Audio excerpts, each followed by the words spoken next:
Olá, pessoal. Vamos começar. Já deu 6h40. Quem quiser ficar à vontade para abrir a câmera, para a gente poder também ver um pouquinho o rostinho de vocês durante a apresentação. Então, primeiramente, muito prazer. Eu sou a Beatriz, coordenadora de recursos humanos aqui da CLIA. Hoje eu, junto com o Felipe, nós sou advogado, assessor jurídico, vamos falar sobre um tema, né, muito importante, sobre a criação de ambientes psicologicamente seguros. Hoje é o nosso terceiro dia da Semana de Saúde Mental, com foco na área ocupacional, e a gente já tem permeado aí por alguns assuntos, explicando um pouquinho mais sobre NR1, um pouquinho sobre liderança empática. E hoje a gente vai falar de alguns pontos específicos relacionados à parte da saúde, sobre documentações, legislação e também como o RH pode ser estratégico aí nesse processo, né, de apurar as empresas e deixá-las numa página adequada quanto a essas regularizações. Certo? Então, eu vou passar para o Felipe a fala agora. Ele vai começar falando um pouquinho e tocando o tema. Qualquer dúvida, podem colocando no chat. No final, a gente vai abrir um momento também para que a gente possa falar um pouquinho, certo?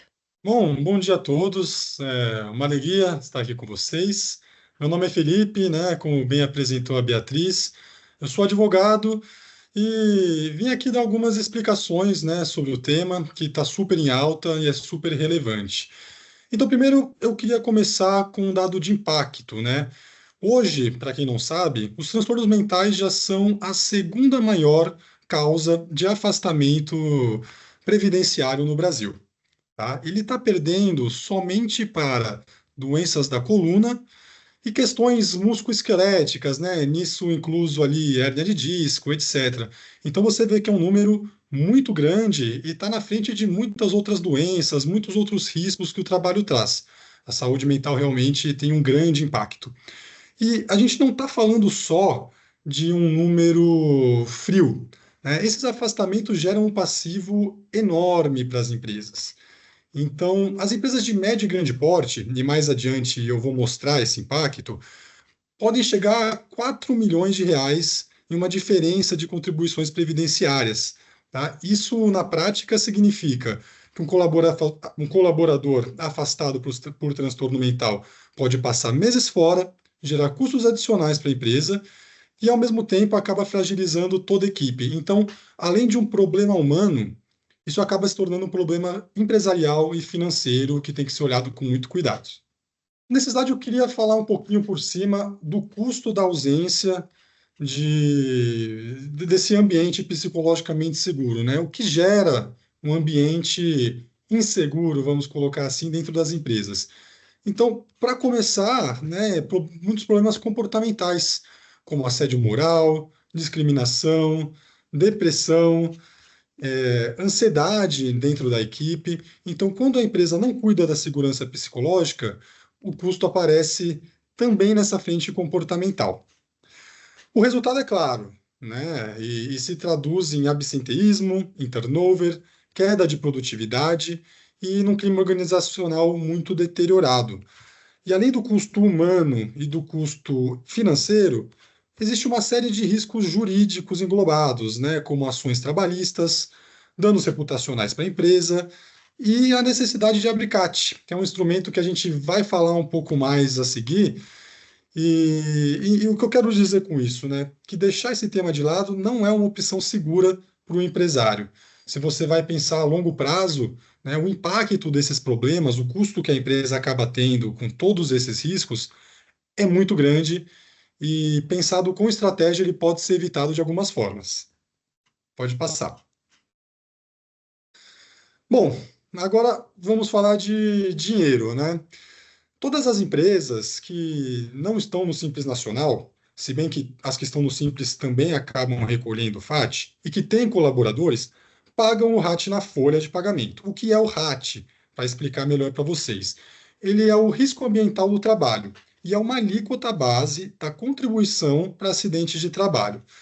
Ele varia ali de 1% até 3% em cima da folha de salário e depende do grau de atividade, do grau de risco da atividade, que é visto pelo CNAE. Esse grau de risco ele varia, né? Então, por exemplo, para empresas da construção civil, elas estão no grau máximo, enquanto para empresas que fazem serviços meramente administrativos, vão estar no grau mínimo de risco de atividade. E o que o RAT, né, tem a ver com o FAP? Né? O FAP ele é o fator acidentário de prevenção. Ele é um índice multiplicador que ajusta a alíquota do RAT todo ano. Então, esse índice ele pode ir de meio até 2. Ou seja, se a empresa tem muitos acidentes, né, e afasta muitos funcionários, o FAP sobe. Se a empresa tem bons índices de segurança, o FAP cai. Na prática, fazendo o que o INSS faz é premiar as empresas que têm e que cuidam ali da saúde dos seus funcionários e, vamos pôr ali entre aspas, punir as empresas que não estão de olho nisso. E qual que é o resultado final, assim, né? Na prática, o que que tudo isso significa? Significa que a contribuição ela pode ir de 0,5% até 6%. Então, a depender de como a empresa trata a saúde, se ela tem muitos acidentes, muitos afastamentos, esse multiplicador ele pode dobrar o RAT. Lembrando que o RAT incide na folha de pagamento. Então, claro que para empresas de grande porte, o impacto é gigantesco, né? Eu vou dar aqui alguns exemplos numéricos que vocês podem acompanhar, inclusive, ali pela tabela. Mas, assim, para uma empresa de 200 funcionários, com uma folha de pagamento ali girando em torno de 9 a 10 milhões de reais por ano, isso a gente está calculando uma média salarial de 4 mil reais por cabeça. A diferença, né, se você coloca o multiplicador máximo para uma empresa que tem muitos acidentes e o multiplicador mínimo para uma empresa que tem programas de saúde mental, etc., a gente está falando de uma economia no fim do ano que pode chegar a meio milhões de reais. E quando a gente passa para empresas com maior número de funcionários, como uma empresa com 500 e uma folha consequentemente mais alta, esse impacto é muito mais expressivo. Né? Então, quando a gente chega lá numa uma grande empresa com mais de 1.000 funcionários, com uma folha altíssima de pagamento, né, de, vamos supor, 72 milhões de reais no ano, é uma diferença que pode chegar a 4 milhões de reais. Né? Então, você pensa tudo isso de uma forma de economia, né, o que isso não poderia gerar em investimento, o que isso não poderia traduzir para a empresa, é realmente um impacto financeiro muito grande. E isso é só por cuidar da saúde, né, não só mental, mas também física de seus funcionários. Então, é um número que deve ser considerado, né, e a grande maioria dos empresários hoje simplesmente pagam ali as guias que o contador mandam e não fazem nem ideia de como que elas estão classificadas no RAT, qual que é o índice do FAP que está sendo aplicado, e isso pode fazer toda a diferença em termos financeiros. Bom, e onde entram, né, os benefícios do INSS nessa conta? Então, né, vamos tentar conceitualizar aqui. Sempre que o INSS identifica um nexo entre um adoecimento e o trabalho, ele vai enquadrar o benefício como acidentário.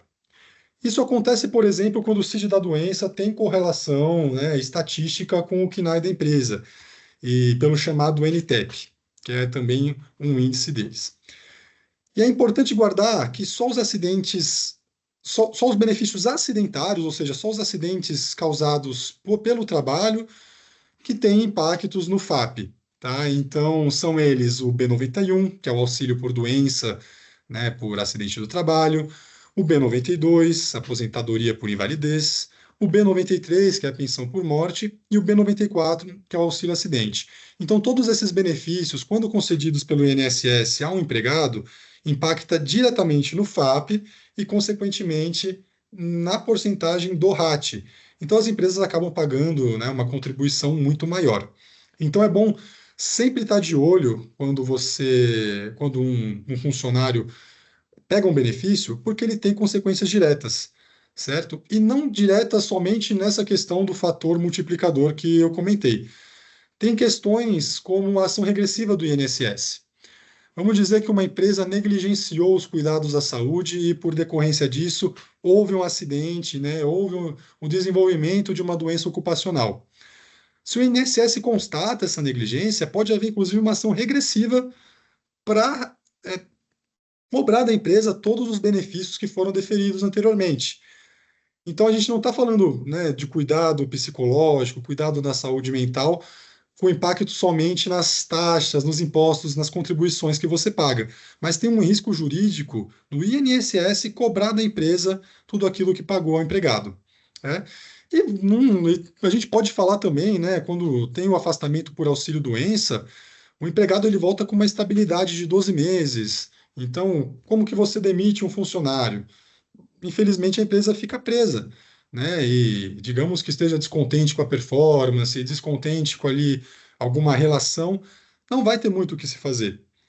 Então, tem toda uma série de impactos, né, na saúde ocupacional, previdenciários e financeiros que é muito importante levar em consideração.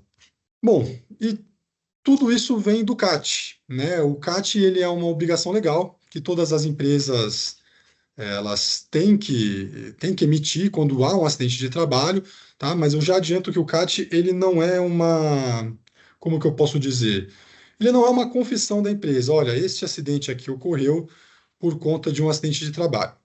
Mas ele é uma obrigação da empresa para dizer que o empregado teve um acidente. E aí quem vai analisar é o INSS e aí que pode entrar naqueles benefícios, certo? Então, assim, a lei é muito clara, né? A emissão do CAT é obrigatória sempre que houver acidente de trabalho ou adoecimento ocupacional, inclusive transtornos mentais. E isso está no artigo 22 da Lei da Previdência Social. E o CAT ele funciona mesmo como um registro oficial, né? Ele é, vamos dizer, a porta de entrada. Então, a partir dele que o INSS decide se concede um benefício ou não. E aqui está o ponto, né? O benefício vira acidentário, tem todos aqueles impactos que eu comentei, aumenta o RAT, aumenta o custo para a empresa, pode gerar estabilidade, pode gerar ação regressiva. Então é muito importante que as empresas estejam sempre monitorando essa situação. Quando não há nexo causal, né, entre o acidente e o trabalho, muitos empresários não sabem, mas a empresa tem como acompanhar e impugnar, né, uma eventual decisão do INSS apresentando laudos, relatórios, pareceres técnicos, o que é essencial para impedir que um benefício que deveria ser comum, ou seja, não decorrente de acidente, seja transformado em acidentário e acabe onerando a empresa indevidamente.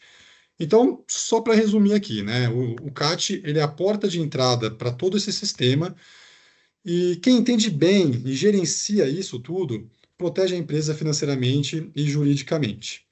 Então, são muitos fatores que os empresários hoje devem ficar de olho, são fatores que são consequências diretas, né, da ausência de cuidado com a saúde, seja ela psicológica ou seja ela física dos funcionários, e que demonstram a importância e a urgência que tem esse tema.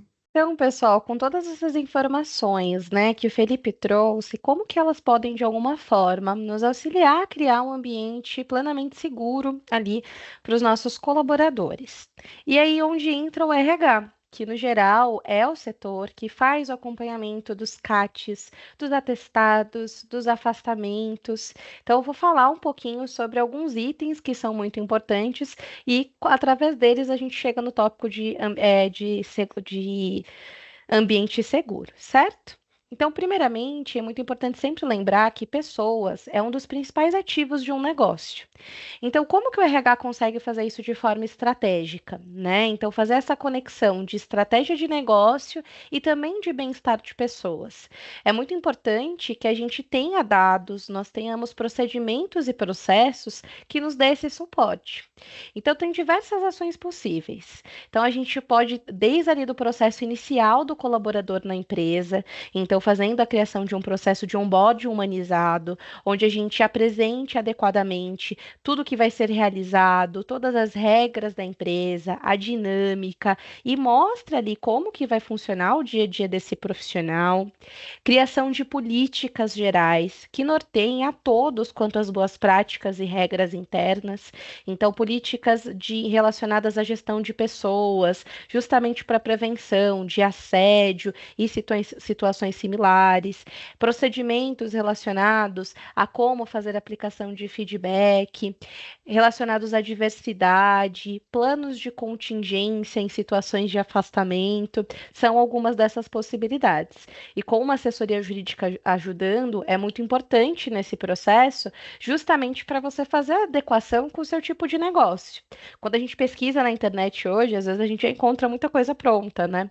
Mas é muito importante a gente fazer essa conexão com o seu setor de negócio, com o tipo de contratação que você tem, se é uma pessoa jurídica, se é estagiário, se é CLT, para fazer essa conexão adequada. Ter descrições de função, né? Então, muitas pessoas têm muita sensação de sobrecarga no ambiente de trabalho, e aí entra muito nessa questão de saúde mental, justamente por não terem definidas suas obrigações diárias, suas principais responsabilidades. Muitas vezes a pessoa tem ali aquela sensação de que está fazendo muita coisa, e muitas delas não seriam sua obrigação, ou o contrário, são sua obrigação, mas a pessoa às vezes não está conseguindo organizar da melhor forma. Então, isso, inclusive, é um dado que é muito importante ser passado desde ali do processo de onboard. Implantar e acompanhar documentos de saúde ocupacional. A gente vai falar um pouquinho mais para frente sobre esse tópico, quais são os principais documentos e a importância de tê-los em dia, porque eles são direcionadores mesmo das ações e das melhores práticas. Acompanhar indicadores gerais e de saúde. Então, é extremamente importante ter dados, né, gerais de acompanhamento e também a capacitação das lideranças, né? Então, criar um ambiente psicologicamente seguro começa primeiramente com a cultura, né? Então, é muito importante políticas claras, comunicação transparente, ações que reforcem pertencimento, diversidade desde o primeiro dia de trabalho, para que a gente consiga realmente, né, apresentar esse local, né, e criar isso nas nossas empresas. E aí, aproveitando esses dois últimos tópicos, eu vou abrir um pouquinho sobre, né, a possibilidade de indicadores e a importância da capacitação de lideranças. Então, falando especificamente de indicadores, né? Métricas no geral, elas traduzem basicamente ações em resultados. Então, fazer monitoramentos é extremamente essencial para a gente, como RH, poder, né, influenciar nas políticas, poder influenciar nas decisões, mas com base em dados, com base em informações reais e não com sensações. Né? Então, quando a gente fala, né, de acompanhamento e gestão de pessoa geral, e principalmente com foco também em saúde mental, tem alguns indicadores que são essenciais. O primeiro deles, a taxa de absenteísmo, tanto geral quanto por motivo. Então, acompanhar a quantidade de profissionais afastados, as faltas que acontecem no dia a dia. A gente sabe que, por vezes, a depender da dinâmica da empresa, a forma como ela acompanha o seu ponto, ou se não tem um ponto, às vezes essa informação fica um pouco mapeada, né? Não tão mapeada.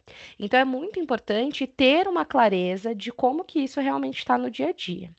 O presenteísmo, que é aquele indicador que você consegue acompanhar principalmente através da avaliação ali de performance.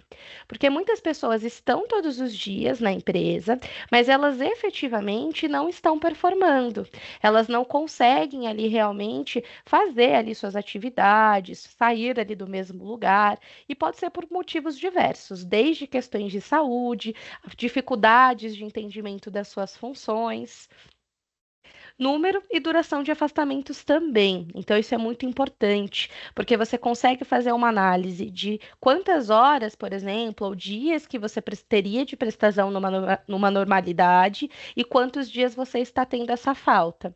E no que isso se traduz em sentido de performance, de resultado, como que isso afeta a sua equipe? Você precisa de uma contratação pontual ou não? Você consegue reorganizar aquela demanda em períodos de afastamento de profissionais? Poxa, será que eu preciso de um plano de contingência quando alguma colaboradora, né, sai ali de licença maternidade ou quando um profissional fica doente? Então, esse é um indicador que pode auxiliar nisso. Monitoramento dos CIDs dos atestados. Então, Felipe trouxe um ponto muito importante, que é o tipo de acompanhamento que a INSS faz em relação à empresa, né? Então, os CIDs, mas que voltam ali, pode gerar algum tipo de impugnação, e isso traz também um olhar para suas atividades. Então, digamos que você tem uma empresa onde você presta serviços que sejam ali mais operacionais, onde principalmente você tem colaboradores da manutenção, da limpeza, profissionais operacionais.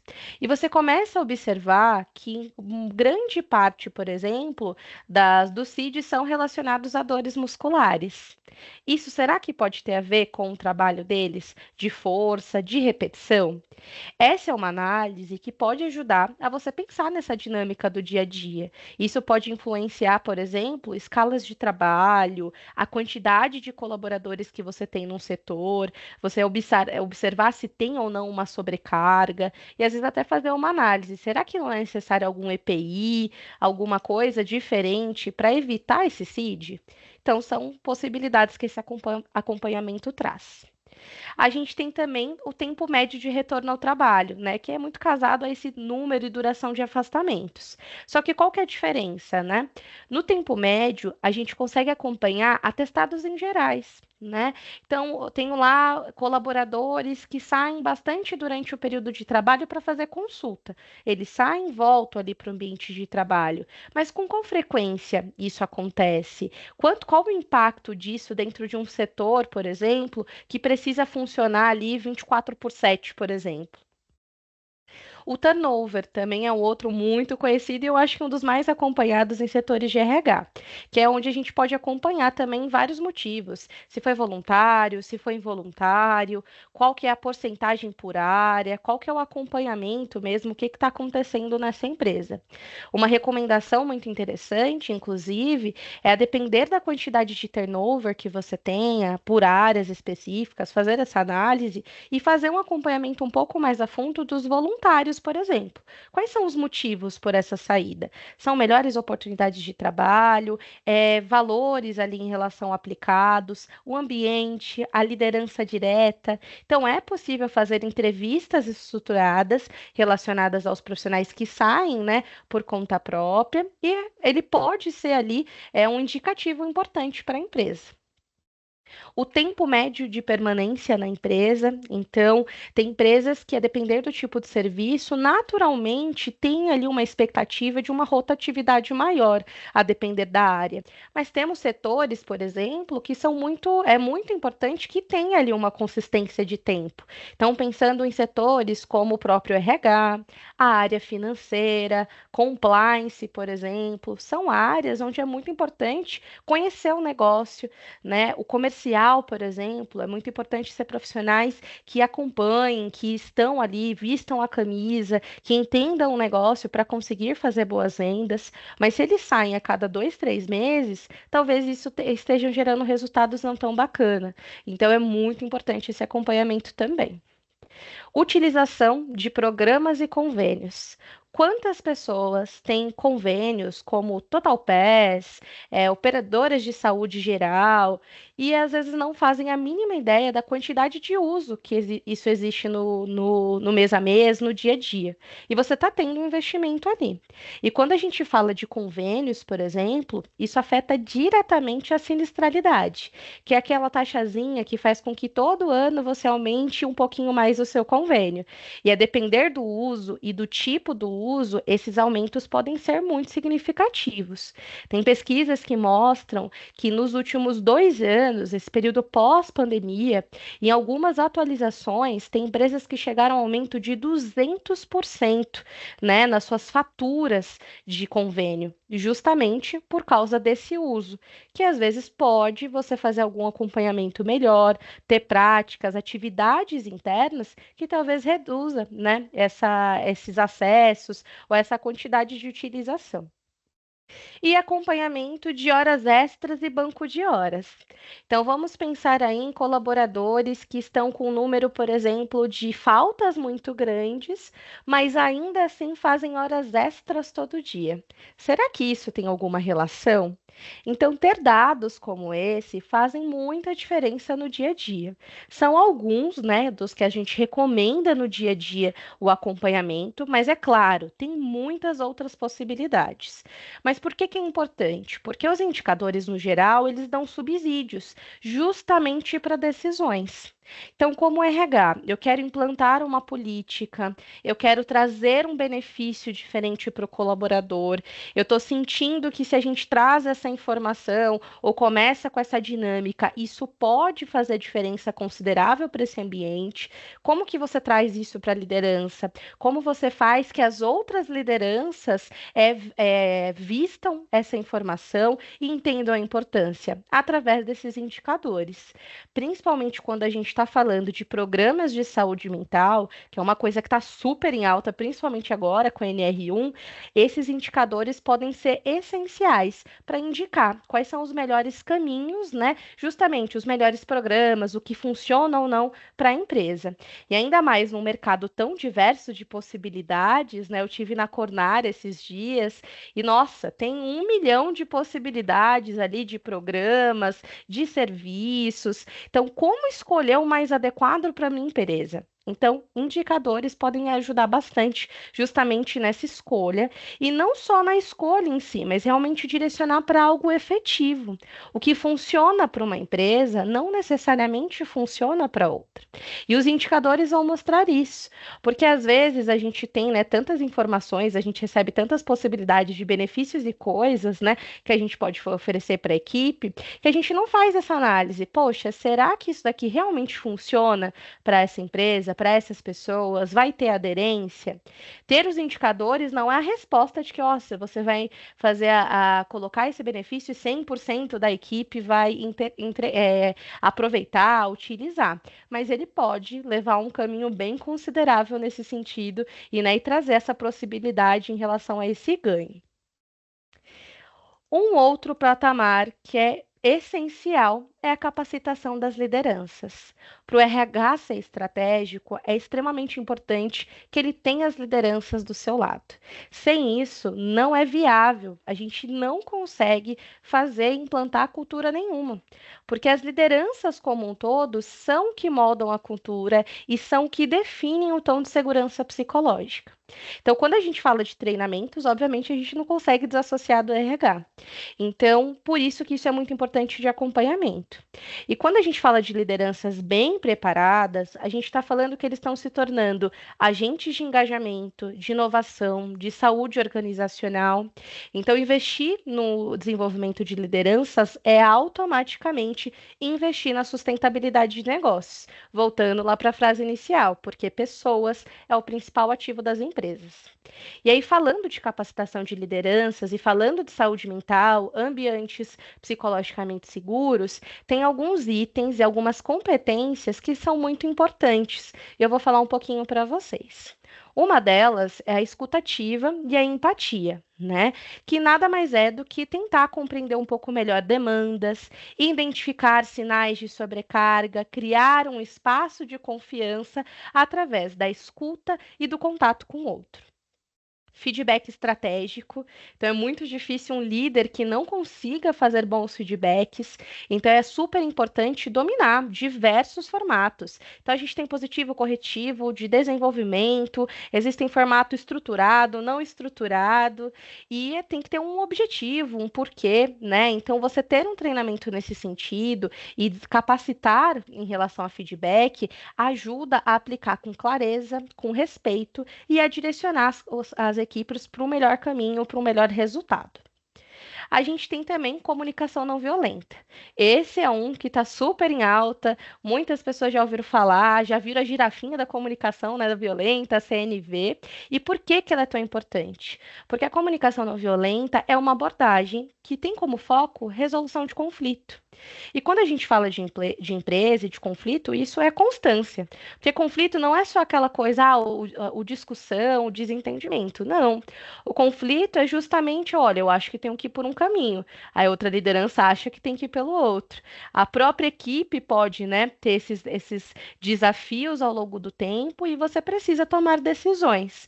Então, a comunicação não violenta ajuda nisso, né? A conduzir conversas difíceis, a trazer ali os principais pontos, necessidades, considerar os sentimentos e as sensações de todos para preservar relacionamentos e para levar para melhores opções.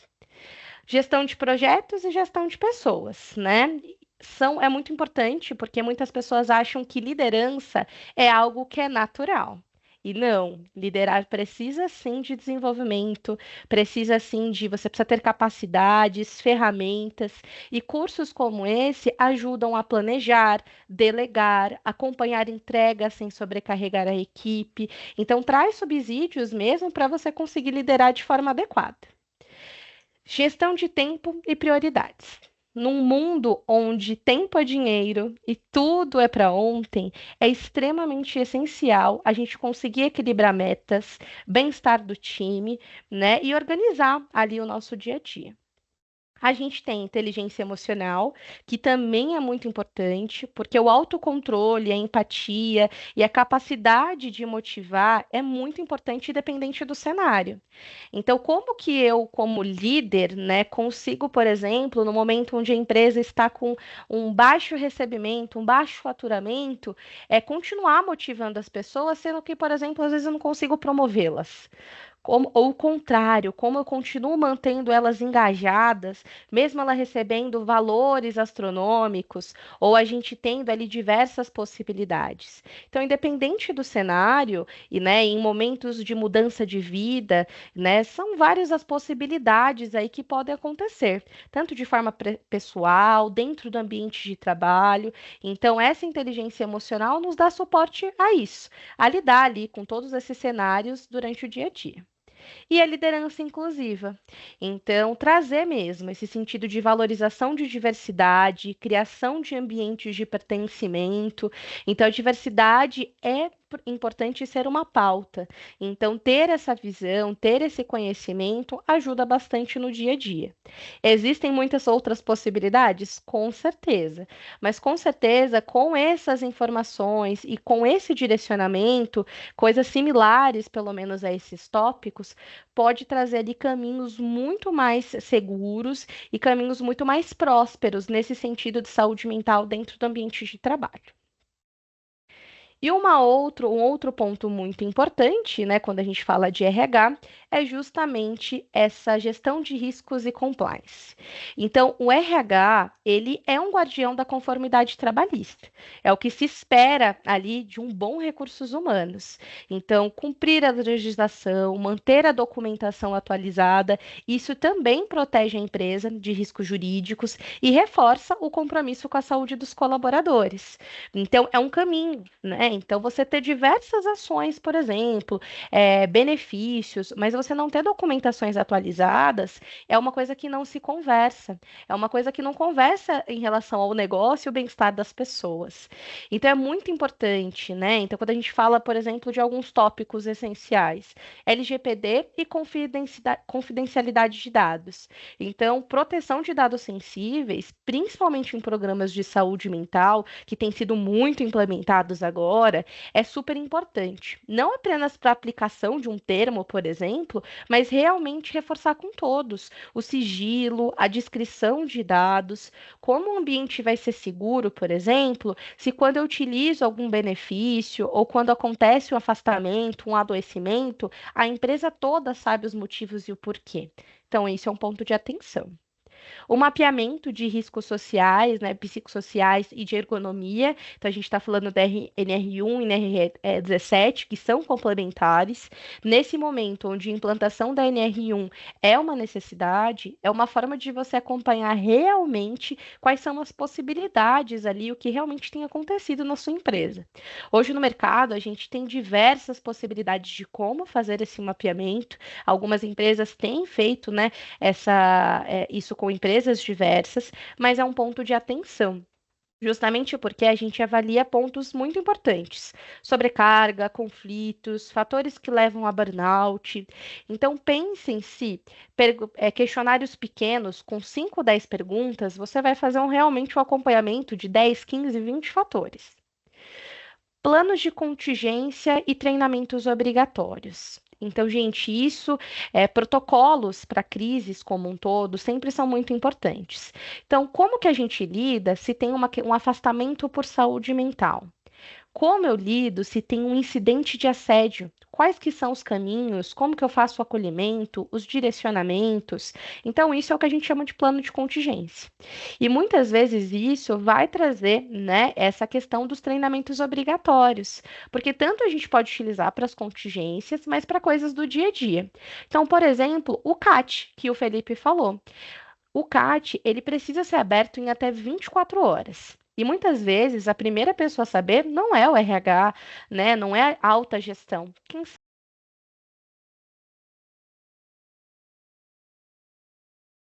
O próprio gestor precisa acompanhar. Cada uma das pessoas que estão ali, os profissionais CLTs, precisam entender a importância de, se algo acontecer, avisar imediatamente. Então, esse, por exemplo, é uma possibilidade de treinamento obrigatório e que precisa de acompanhamento, de revisão ali no dia a dia. O monitoramento, né, do FAP e do RAT, né, justamente os custos de afastamento, isso faz muita diferença no negócio. Atualização constante de políticas internas. Então, às vezes, você faz uma política e fica meses sem fazer ali um acompanhamento. Mas é muito importante a revisão contínua, para você ter noção se realmente está se fazendo valer aquela política, se faz sentido, e ter alguns direcionamentos, principalmente relacionado a assédio moral, sexual, políticas de diversidade. E é nesse momento que entra justamente o jurídico, né? Então, ter uma boa assessoria jurídica, tem alguém que possa te dar suporte para garantir não só a conformidade com todos esses itens, mas também, né, a conformidade ali com esses documentos obrigatórios. Então, os mais conhecidos é o PGR, PCMSO, AIT, LTCAT, mas a depender da empresa, tem muitos outros. Mas a gente vai falar de alguns agora, né, que são os mais conhecidos, e o Felipe vai entrar um pouquinho nesses pontos aqui com você agora, com vocês agora. Bom, exatamente como a Beatriz pontuou, né, até aqui a gente viu que a prevenção é essencial. Mas prevenção sem prova não protege a empresa, tá? Juridicamente falando. Então é por isso que a legislação atual exige uma série de documentos técnicos e alguns programas formais. Então, dentre eles, nós temos o PGR, que é o Programa de Gerenciamento de Riscos, né, onde ele mapeia todos os riscos ocupacionais. Nós temos o Programa de Controle Médico, que é ali uma estratégia de monitoramento da saúde. O laudo técnico e o atestado de saúde ocupacional, que são dois documentos, né, individuais que atestam o estado da empresa com relação a essa saúde, e a análise ergonômica do trabalho, que vem dali da NR17, que avalia as condições laborais.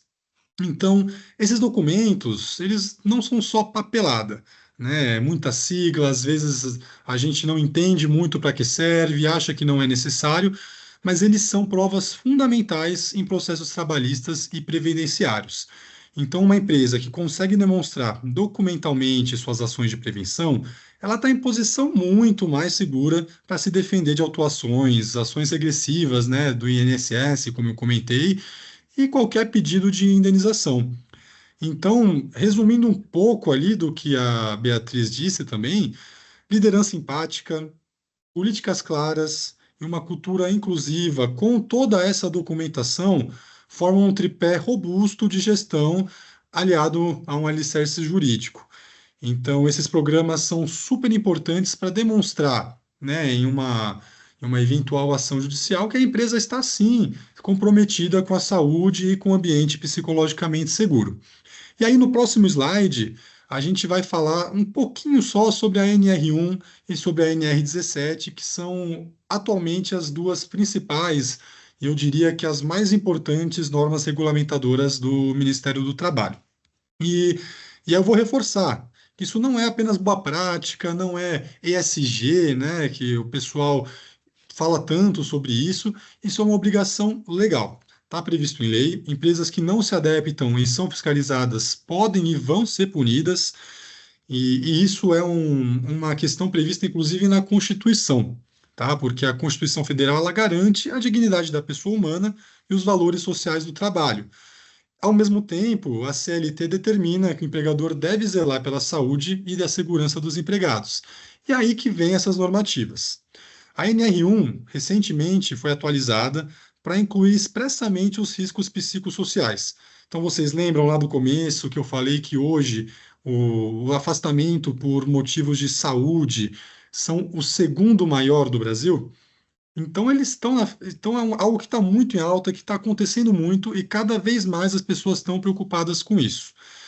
Então, a NR1 implementou a gestão dos riscos ocupacionais e as empresas têm até maio de 2026 para se adaptar, né? Vai haver ali um período de teste, né, um período educacional para as empresas, e palestras como essa são muito interessantes para os gestores, porque eles conseguem se inteirar um pouco sobre quais medidas tomar, quais caminhos seguir.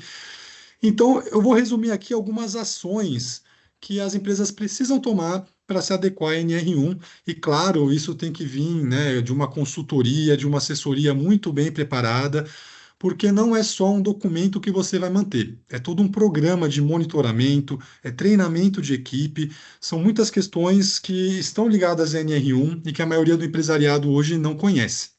Então, primeiro, é criar e manter o programa de gerenciamento de riscos, né, que foi o que eu trouxe no slide anterior, onde tem que inventariar de fato todos os riscos, incluindo os psicossociais. Então, sobrecarga, assédio, estresse no ambiente de trabalho e apresentar um plano de ação claro, né? Quais são as medidas preventivas? Quem são os responsáveis para implementar tudo isso? Quais são os prazos? Então, tudo isso dentro do PGR é essencial para atender a NR1. Além disso, é muito necessário que as empresas implementem um sistema de monitoramento e uma análise contínua desse programa. Então, não adianta, né, eu desenvolver um plano de ação se eu não vou monitorar se ele está de fato sendo seguido. Então, desenvolver os indicadores que a Beatriz falou para acompanhar a saúde mental e organizacional, como a taxa de absenteísmo, né, como a rotatividade, é algo essencial para que, de fato, né, não seja só mais um papel em cima da mesa, e sim um programa ativo dentro da empresa que vai causar consequências positivas reais e impactos financeiros consideráveis. Então, é necessário também realizar pesquisas, né, como a Beatriz falou, de clima organizacional, tem que capacitar a liderança da empresa, especialmente com relação à saúde mental. Treinamentos, né, de comunicação não agressiva vem muito em cima desse tópico. Estabelecer canais de denúncias, e isso é algo que muitas empresas temem, inclusive os empregados temem, né? Mas um ambiente psicologicamente seguro não tem que ter medo. Então, você tem sim que implementar um canal de denúncia e as pessoas têm que se sentir livres para denunciar, porque isso é algo que agrega valor à empresa e agrega valor à marca. Quando você fala em grandes empresas e buscando por parceiros comerciais, programas bem feitos como esse fazem toda a diferença.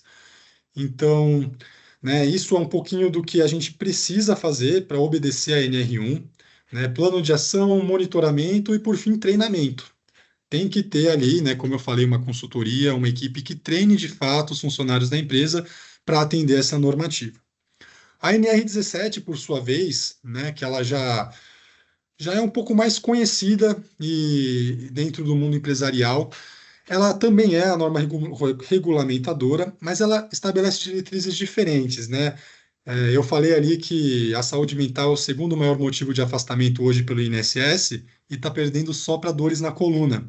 Então, por incrível que pareça, é muito importante que as empresas estabeleçam diretrizes para adaptar todas as condições de trabalho às características dos trabalhadores. Então, não é o trabalhador que tem que se adaptar à empresa, quando nós falamos de fisiologia, mas sim a empresa que tem que criar um ambiente seguro para o trabalhador, né? Isso envolve uma série de questões, como Eu poderia citar aqui rapidamente cadeiras ergonômicas, né? Uma questão de você deixar ali um suporte de notebook para a pessoa não ficar corcunda, debruçada sobre a mesa. Então, é justamente para evitar lesões por esforço repetitivo ou os distúrbios osteomusculares relacionados ao trabalho, né? Estresse e fadiga é algo que muitas pessoas sentem e às vezes até eu, na minha cadeira, no meu escritório, acabo sentindo ali um desconforto. E essas questões são super importantes e podem causar prejuízos para qualquer empresa, tá bom? E nesse sentido também é preciso ter ali uma fiscalização sempre muito ativa para encontrar, detectar esses problemas e sanar no prazo mais rápido possível. Porque, como eu falei, se é constatada uma negligência por parte da empresa, e aí a gente fala tanto da saúde, né, mental, doenças ocupacionais, como da saúde física, o INSS, quando concede um benefício, pode ir atrás para cobrar isso em regresso. E aí o impacto financeiro é gigantesco. E aí é onde a gente entra, né, gente? A segurança psicológica. Então, todos esses itens que a gente trouxe têm como objetivo justamente estabelecer esse ambiente adequado de trabalho. E aí, quando a gente fala de segurança psicológica, o que que é, Beatriz? Qual que são as definições possíveis? Tem muitas definições e é um assunto que vem sendo cada vez mais falado. E tem definições bem recentes que trazem ali, né, um parecer geral sobre o que é essa possibilidade. Mas basicamente ela existe quando as pessoas elas sentem que seu local de trabalho é um ambiente seguro, onde elas podem falar, sugerir ideias, fazer perguntas, sem medo de serem castigadas e vergonhadas. Então, onde elas têm a liberdade de correr risco e cometer erros, onde elas têm ausência de consequências negativas e elas possam ter crença compartilhada, que é onde eu volto lá atrás, que eu falo que segurança, né, psicológica começa com cultura. Então, por isso que é muito importante políticas, planos de contingência, programas de saúde, de bem-estar, porque é isso que vai proporcionar no dia a dia a real segurança psicológica. Então, ter os delimitadores, então, o que que é o nosso indicativo, quais são as nossas regras, qual que é a minha função, ter tudo isso muito mapeado, isso muito claro, como algo mesmo da empresa, algo implícito, né? Isso é muito importante para que as pessoas se sintam seguras. O que muitas vezes a gente vê na realidade é um pouquinho o contrário. Então, as pessoas têm a ideia de que elas não podem correr riscos, né, dentro da empresa. Elas têm um risco interpessoal mesmo, pessoal ali de se posicionar. Porque quando eu me posiciono, se eu trago ali alguma coisa que não é tão bacana, eu posso ter uma retaliação, humilhação, eu posso perder o meu status, por exemplo, e isso é muito ruim. Porque é onde não aparecem os erros, é onde não aparecem as discordâncias, é onde as pessoas não expõem dúvidas, ideias contrárias, justamente porque elas acham que de alguma forma vão ser punidas. E às vezes você precisa discordar. Justamente porque a discordância vai levar para um caminho diferente. Você precisa admitir erros e, né, as inseguranças, as coisas que não estão dentro da conformidade. Porque sem isso a gente não consegue ter bons processos, por exemplo. Então é muito importante isso, porque essa sensação de que vai ter uma consequência negativa, retaliação como um todo, é muito ruim. E aí entra também, às vezes, dentro do ambiente, essa sensação diferente que cada setor tem. Então, tem aquelas empresas onde a pessoa fala: olha, nesse setor aqui a pessoa pode fazer o que quer e nesse aqui outro não. Então, olha, eu sou de X área, então eu não posso dar a minha opinião, porque só daquela pessoa que manda na empresa. Então, por isso que é muito importante esse contexto organizacional, essa cultura forte, né? E ele inclui todo mundo: lideranças, práticas de gestão, cultura organizacional, comunicação, suporte institucional. É isso que traz segurança psicológica para dentro do ambiente empresarial. E aí, isso tem retorno financeiro? Tem algum retorno desse investimento nisso, nessas políticas e tudo mais? Com certeza. Então, qual que são os impactos esperados quando a gente tem todas essas estruturas que eu comentei lá no início? Indicadores, treinamento de gestão, políticas, boas práticas. O que que é esperado minimamente? Redução de turnover, aumento de engajamento, produtividade sustentável, menos afastamentos e um clima organizacional forte. Quando a gente fala, por exemplo, de turnover, no geral, o custo médio, por exemplo, para a reposição de um colaborador equivale de 1,5 a 2 vezes o seu salário anual. Então, reduzir, por exemplo, saídas, ele é uma economia direta, que faz muita diferença ao longo do tempo. A redução de afastamentos, por exemplo, ela pode diminuir em contribuições previdenciárias em até 50%, como ali o Felipe bem trouxe ali no início da nossa apresentação. Né? Fora que tem toda aquela questão, né? Quando a gente fala, por exemplo, em economia com rotatividade, aumento de receita e imagem de marca empregadora. Então, uma empresa, por exemplo, que tem ali muitos processos trabalhistas, ela tem um desgaste em redes sociais, em mídia, né? Então, quando a gente fala de segurança psicológica e de toda essa estrutura, a gente está falando, né, que é uma evidência, né, em relação à boa governança e responsabilidade social. Então, para resumir um pouquinho do que a gente falou, né? Prevenir é muito mais inteligente e é muito menos custoso. Então, prevenir é investimento, né? Então, qual que é o custo de implementar políticas, ter treinamentos, documentação técnica e qual que é o custo muito maior em relação ao afastamento, FAP majorado, ações judiciais, perda de talentos. A balança, ela fica muito desregulada quando a gente coloca isso, porque o investimento da prevenção é sempre muito menor do que os custos com, né, os efeitos e as consequências quando a gente não tem isso. Então, justamente, ambientes psicologicamente seguros, eles reduzem todos esses pontos e eles fortalecem a marca empregadora. E aí, né, para a gente ir caminhando para a nossa finalização, onde que a CLIA consegue apoiar as empresas nesse sentido? Para começo de conversa, saúde mental faz parte dos nossos valores. É a essência da nossa empresa, que tem mais de 20 anos de existência. E aí, com toda essa nossa expertise voltada para a saúde mental, foi quando a gente criou o CLIA Saúde Corporativa, que justamente tem esse foco, né, de levar ao ambiente organizacional uma boa qualidade técnica, ética profissional e um compromisso com esse desenvolvimento humano, que vai desde ali, quando a gente fala de organizações, né, de demandas que foquem mesmo no crescimento das pessoas, no crescimento das empresas, através de um programa de saúde mental com ações educativas, estratégicas e focadas ali para a empresa. Então, a gente tem muitas soluções personalizadas, porque isso é muito importante quando a gente fala de negócio, ter um olhar muito segmentado realmente para aquilo que você tem necessidade. Quando a gente fala de mercados, tem muitas possibilidades, mas é muito importante fazer a análise daquilo que realmente cabe para a minha empresa, aquilo que é realmente necessário. Então, né, ter um adequado diagnóstico organizacional, a palestras, planos de ações efetivos fazem muitas diferenças e a gente tem muitas soluções que podem ajudar nesse sentido. Então, primeiramente, muito obrigada a todos que ficaram aqui conosco. Hoje foi o terceiro dia, né, das nossas palestras e a gente vai continuar também ali nos próximos dias. Estou compartilhando aqui com vocês o nosso QR Code, caso alguém queira entrar um pouquinho em contato e saber mais sobre as nossas soluções.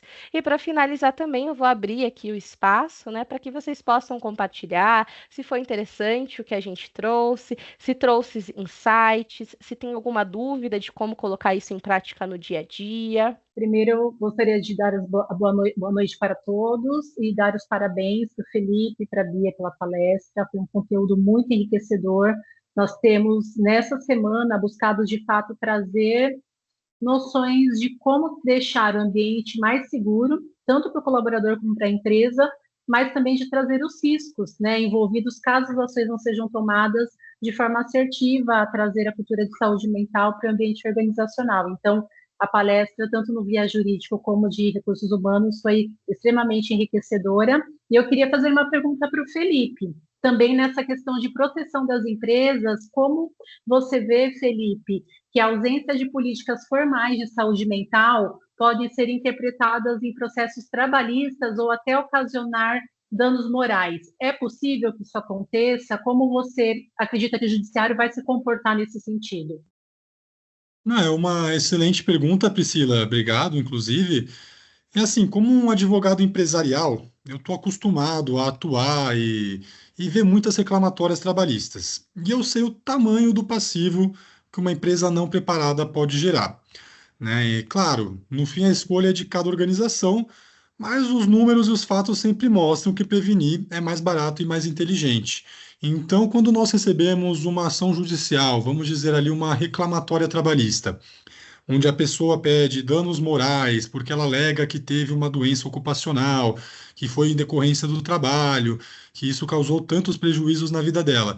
Você ter todos aqueles documentos muito bem planejados, né, como a ASO, o PGR, né, tá bem adequado à NR1, isso serve como um arcabouço probatório muito forte, e os juízes enxergam essa empresa com olhos muito melhores, né? A gente tem essa tradição no direito do trabalho de abraçar o empregado, de proteger, né, essa parte mais frágil da relação, mas quando uma empresa demonstra que está tomando todas as atitudes necessárias para fazer valer a saúde no ambiente de trabalho, o impacto é muito menor. Então, eu já atuei ativamente em casos que só da gente demonstrar todo esse conteúdo foram afastadas diversas questões, como insalubridade, questões como periculosidade, e o mesmo vale para uma eventual ação regressiva do INSS, né? Se o INSS pressupõe e identifica que a doença ocupacional foi gerada pelo trabalho e vai em cima da empresa, né, por alguma negligência, a empresa tem como mostrar que não. Olha, nós não somos negligentes, nós estamos tomando conta aqui dos nossos funcionários, da saúde mental deles, da saúde física, então não há por que haver condenação. Então isso acaba blindando juridicamente a empresa. Inclusive, Priscila, ontem, né, na nossa apresentação que nós tivemos, a Amanda, que foi a nossa palestrante, trouxe uma informação muito relevante, que nos últimos 2 anos teve um aumento gigantesco, né, de processos trabalhistas relacionados a burnout. Então, esse aumento, ele tem sido astronômico e ele tem duplicado com o passar dos últimos anos. Então, isso se torna ainda mais importante. Então, a gente está falando de burnout, a gente automaticamente faz essa associação com saúde mental. Então, é só os documentos de PGR, LTCAT, PCMSO que vão me ajudar a proteger num processo trabalhista? Provavelmente não. Você vai precisar mostrar comprovante de treinamentos, o programa estruturado que você tem de saúde mental, quais são os seus indicadores, justamente até mesmo porque são casos mais novos, a área, né, trabalhista vai focar um pouco mais nisso, então a gente precisa, né, se atualizar como RH e ter toda uma estrutura necessária para isso. E é interessante vocês terem tocado nisso, porque eu tive hoje de manhã numa reunião com empresários de vários setores, né? E um dos temas que foi suscitado foi justamente esse, que muitas empresas, agora como tem se falado muito da questão da saúde mental, muitos colaboradores saem por outros motivos e depois acabam alegando questões de saúde mental. E isso impacta na questão tributária, né, pelos afastamentos, na questão previdenciária, e muitas vezes a empresa não tem como provar, né, ou como distinguir o que é da pessoa e o que é do trabalho. Então, eu acho que essa questão de ter algo muito bem estruturado para mostrar o que o trabalho oferece, quais as ações tomadas, ajuda muito a distinguir numa situação como essa o que é uma questão de saúde mental pessoal provocada por outros motivos, né, daquela que realmente tem como base o ambiente de trabalho. E aí a importância também de ter, né, nós temos, o Felipe, ele é o nosso assessor jurídico, nós temos a parceria, o apoio de uma assessoria jurídica para nos auxiliar na condução dessas situações e a importância, né, de cada um se valer, de um jurídico preparado para esse movimento, né, Felipe? Preparado para essas questões de saúde mental, preparado para direcionar a empresa a implantar também um programa de saúde mental que a proteja, né? Eu falei isso em algum desses dias, que nosso interesse é levar saúde mental para o colaborador, mas também proteger a empresa e trazer insights para proteger a empresa. Então, acho que é um trabalho cruzado, né, na proteção e promoção da saúde do colaborador, mas também criando todos os mecanismos, como a Beatriz falou, documentais, de treinamentos, ou seja, fez uma ação, registra, mostra que fez. Nós conversávamos com uma empresa recentemente e ela falava da dificuldade de implantar um plano de saúde mental corporativa. E ela foi falando das ações, eu falei, mas você já tem muita coisa, mas você precisa documentar para provar que faz. Então, muitas vezes a gente faz ações no dia a dia que beneficiam o colaborador, mas a falta de orientação faz com que isso se dilua e não fique registrado. Então, acho que a importância de cuidar do colaborador, mas também proteger a empresa para que ambos cresçam juntos, né? Uhum. Esse papel do RH é muito essencial, né? Porque muitas vezes, né, os dados que eu trouxe, eles servem justamente para esse apoio, até mesmo para a liderança ter um pouco mais de clareza. Porque por vezes é entendido que o RH, ele está ali só para dar esse suporte para as pessoas, né, para os colaboradores. Só que sem uma empresa sustentável, você não consegue manter colaborador nenhum. Então, o trabalho do RH nunca vai ser efetivo. Então, você precisa focar na empresa, você precisa focar justamente na sustentabilidade do negócio, para que aí sim você adequadamente consiga ter um ambiente para que as pessoas, né, possam exercer ali suas atividades com bem-estar, com engajamento. Então, o RH precisa muito ser esse elo para que isso realmente ocorra. Então é isso, pessoal. Agradeço muito a presença de todo mundo. Hoje foi o terceiro dia da Semana de Saúde Mental, mas a gente também vai estar falando um pouquinho mais de outros dois assuntos super relevantes nesses próximos dias. Não deixem de participar. Espero que a palestra de hoje tenha trazido muitos insights, anteriores também, e que os próximos 2 dias sejam ali um complemento bem importante para os próximos passos de todos aí dentro das empresas. Certo? Uma boa noite e até amanhã para todo mundo. Até amanhã, excelente noite. Boa noite. Tchau, tchau. Tchau.